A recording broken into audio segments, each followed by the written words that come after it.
Bruxelles, Paris, Madrid. Welcome back. I'm Hermine. European countries are currently under a lot of pressure to reconsider their defense and security capabilities. In the last two episodes, we took a look at the equipment the EU should consider acquiring to support its rearmament efforts, and we also explored the world of intelligence. In the third and final episode of this short series, we look into the future of the EU's armed forces as we ask, will we all be called up for military service, or will we end up with militias made up of professional soldiers? And what about a European army? As we know, Europe has long relied on NATO for security. However, this pillar of the continent's stability is crumbling.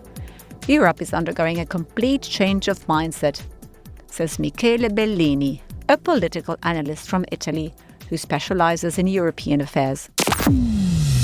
Con la fine della guerra fredda e il dividendo della pace. With the end of the Cold War, the peace dividend led Europeans to effectively dismiss the possibility of war. Since we are peaceful and wish to live by common rules in a peaceful world, we took it for granted that others would do the same. Unfortunately, history has proved us wrong. So regaining a strategic mindset means first and foremost contemplating the possibility of wars, and as such being better equipped to prevent them.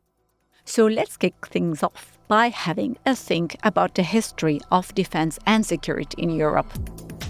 In 1954, France said no to the European defense community because it found it too controlling. As a result, defense and security weren't included in the Union's early treaties. Since defense was already a big part of NATO, EU member states decided to focus their efforts on economic integration instead. Since the 1990s, the treaties have been added bit by bit, with governments working together to avoid losing any sense of national sovereignty. The EU's defense policy has come a long way. These days, it's much more than just policy coordination and crisis management. The political uncertainty that prevailed in the United States in 2017 led to the establishment of joint funding and structured military cooperation, through which EU member states that so wish can now join forces to plan, develop and invest in defense capabilities, ensuring that their armed forces can cooperate seamlessly during missions. Then Russia's war on Ukraine began, which made Brussels' role as a coordinator and facilitator in defense matters even more important. The EU even agreed to directly fund weapons for Ukraine, getting around its strict legal treaties that usually stop funding for military operation, a first in its history. So what's next? With global politics becoming more uncertain, the idea of reintroducing compulsory military service is coming up in several EU member states. For now, though, this is just at a national level, as countries don't want to give up control to a unified EU army. But according to a survey by the European Movement, European citizens might actually like the idea of a common army more than their leaders do. Hervé Moritz, the president of the European Movement in France, explains why. On a réalisé ce sondage à l'échelle de plusieurs pays en Europe. We conducted this survey across several European countries to show the popular support among the European public for the idea of a common European defence, and even that of a common army. In this survey, 56% of respondents were in favour of establishing a European army. We also conducted this survey to show just how widespread this view is among Europeans, despite the fears, or at least the hesitations, of our leaders. Europeans are somewhat more motivated than their leaders to achieve this common defence. The aim is to show leaders, MEPs and heads of state and government that the time has come to move forward on this European defence. Moritz believes such a project makes sense both at the security and economic level by aligning equipment and promoting army coordination. The EU's defense chief, Andrius Kubilius, reckons the idea of a European army does make sense. However, he has a different take on it. Having such a defense force would mean we'd be in a better position to replace US troops if the White House decided to pull them out of Europe, as he mentioned during a recent Euranet Plus debate. So if Americans will start to remove those troops, from European continent, then we need to look also how to replace them. And that is where it comes to this, let's say, idea or one of the possible solutions that we need to create similar type of military force, European military force, which could play a similar role.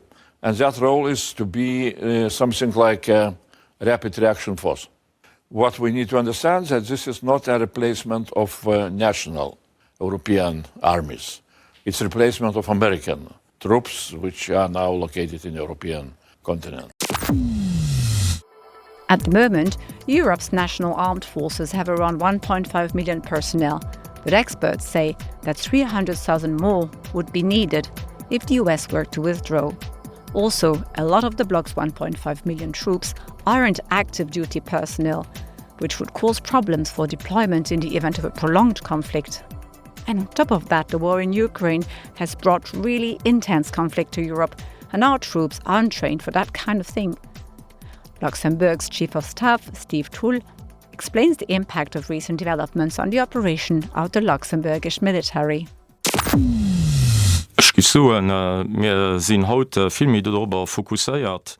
I would say that today we are much more focused on the ability to operate effectively in the context of a high-intensity war. And that means that today we have a completely different philosophy, that we need much more robust weaponry, and that we deploy larger contingents in much greater numbers. There is once again talk of brigades, divisions, and army corps, which was no longer the case previously. And all the training we conduct must also become much more intensive. As discussed in previous episodes, while basic training remains unchanged, physical fitness, weapons handling, field survival techniques, and basic tactics, European forces must now be brought up to speed in the use and management of battlefield technology. But troops must also know how to manage without this, being trained to evade satellite tracking, for example, and to use a compass instead of GPS. Another characteristic of modern warfare is that battlefields no longer have fixed boundaries. Urban combat is now considered inevitable. And logistical aspects are key, with supply lines constantly under attack.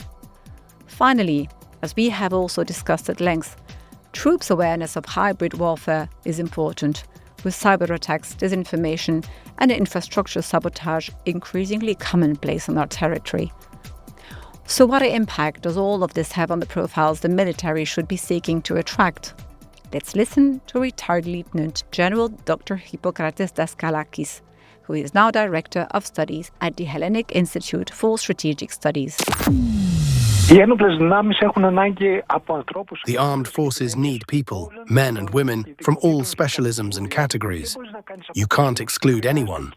We need ordinary soldiers who have almost no skills to begin with. We need those who are good with their hands to carry out repairs.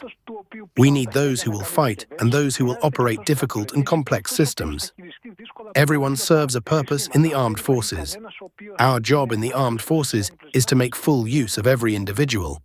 But how can we get people to enlist when in a lot of EU countries today, a military career probably still holds little appeal and offers limited prospects? Bulgarian student Momchil Ivanov thinks the military still has the power to appeal to young people. Especially for teenagers who don't know what to do with their lives, it might look like a good way out or a way to get their life back on track. For me, honestly, it's 50-50. I don't want to join the army for the long term. It's more like I'd do a short stint of basic training and then move on. But so, what could attract him in the army? The discipline mainly. Maybe the focus and the physical training. Conscription systems vary widely across the EU. 9 member states currently have such systems in place, while others have suspended conscriptions, but have the ability to reintroduce it in times of crisis. There are also different models like mandatory service for all eligible citizens, lottery-based systems, and selective conscription based on skills or motivation. The length, pay and size of these systems are very different across the bloc. We've just heard from Bulgaria, where they've just abolished military conscription, with the country now facing a 20 to 22% shortfall in military personnel. The Bulgarian authorities are trying to boost voluntary service, which was introduced in 2020 for citizens aged up to 40. They've even upped the pay to try and get people to join. But not every country can afford to invest a lot more in their armed forces. Let's listen to Julius Junalevicius, an advisor to Lithuania's finance minister, who's now a member of the volunteer forces. I unequivocally support the idea of universal conscription, quite simply because it is fair. If I am serving, why should someone else be exempt and simply go about their own life? It would be fair to students, to young people, because there wouldn't be any privileged individuals who can be off somewhere else while you're sitting in the barracks or training. Furthermore, as a state, we cannot afford to rely solely on voluntary service. The lottery system is fine for now, but ultimately we must transition to universal conscription, because the geopolitical situation makes it clear that we lack soldiers. We need to create a vision. We need to fill the gaps. But as I said before, we also need more people in our armed forces who can get out there and commit to long-term service. Our Greek expert Daskalakis really emphasized this point. We want professional personnel who will remain in the armed forces for a large part of their lives. They must be highly trained, perform at a high level, and stay for the period for which we have trained and prepared them. If someone stays for only 5 years instead of 20, the investment in that person has failed. European countries are finding it hard to get long-term military personnel, and they're also having to deal with rising defense costs. This is making a lot of people think it would be better to have a mixed system of professional, conscripts and volunteers. Hippokrates Daskalakis is actually one of them. Given our economic situation and the threats we face, we need a mixed army, comprising both professional soldiers and conscripts. Of course, there may also be some volunteers among the conscripts, but we still need the institution of military service, which, apart from covering the needs of our units, also offers other advantages. It provides young people with certain experiences, which in my view are useful when they later return to civilian life. The line between civilians and the military have actually become pretty blurred in recent years, especially with hybrid warfare, which I mentioned before. This invisible war already asks what we could call citizen soldiers to spot and deal with attacks that could break up our societies. The broad concept of total defense combines military and civilian preparedness and a whole society approach to crisis response. Conscription could even be seen as one means to strengthen social cohesion, develop citizen skills, and get them more involved in national security, focusing not only on the armed forces, but also civil protection, infrastructure resilience, and newer domains such as cyber defense. Sweden, for example, has reminded all citizens aged between 16 and 70 of their obligations regarding total defense and launched a national war preparedness campaign targeting over 5 million households. But there are indeed many more ways for citizens to support their country's defense efforts than by enlisting in the military, as Romanian EPP member Gheorghe Falcă outlines. Patriotism doesn't mean tying a scarf around your neck and swearing allegiance. Patriotism means paying your taxes, giving yourself and your children a proper education, and respecting your country's rules and laws.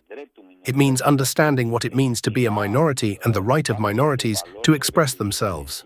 All these values must be cultivated every day because freedom is defended every day. Democracy is defended every day.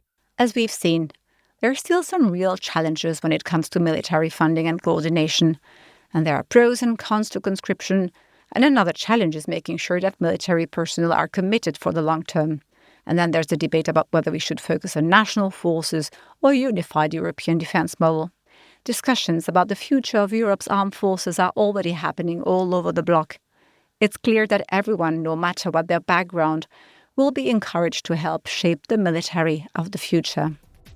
A big shout out to Giulia from Radio 24 in Italy, Charlotte from Euranet in France, Jean-Claude from Radio 100.7 in Luxembourg, Nikos and Mariana from Sky Radio in Greece, Olya from Bulgarian National Radio, Augustie from Žinių Radijas in Lithuania, and to Sorin, journalist from Radio Romagna. Wojciech from the Europeans podcast proofread my script. and Monica edited this episode. You're all a force to behold. Next week, we're kicking off a new short series with a big question. How can we make sure Europe stays competitive in tomorrow's world? Has a time come for Europe First? Make sure you tune in.